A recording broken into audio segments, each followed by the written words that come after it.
Brad Williams, Frugal Finance. Futures. In this session, I think there are 16 sessions, maybe 15. We're going to talk about futures. We're going to throw in some forwards. So let's go. Futures. One kind of forward contract with highly standardized and exacting terms is a futures contract. A futures contract is similar to a forward contract in that it involves an agreement to exchange a specific commodity for cash at a later time, with the commodity payment taking place on the specified futures date. While the seller of a futures contract promises to deliver the goods and collect payment, the buyer of a futures contract agrees to accept delivery of the good and purchase it. The beginning of the contract establishes the goods price. An agreement to buy or sell an asset today, traded over the counter, is known as spot contract. Today's price.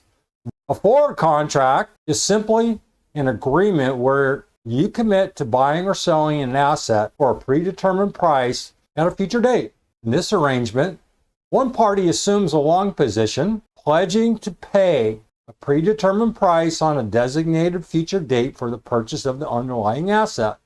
The other party takes on a short position and consents to sell the asset for the same price traded over the counter on the same day. A forward contract involves one party entering into a long position, pledging to buy the underlying asset at a fixed price on a prearranged future date.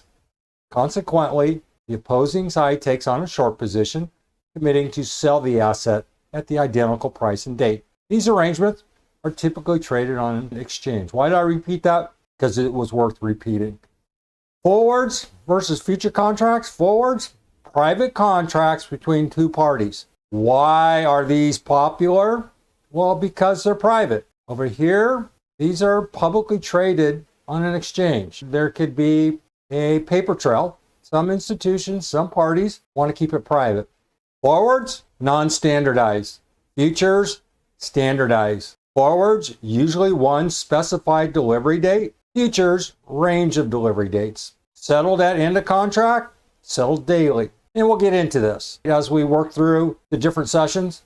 Delivery or final cash settlement usually takes place at the end of the contract. Contract is usually closed out prior to maturity. Some credit risk, virtually no credit risk. Brad Williams, Frugal Finance. Thanks for watching.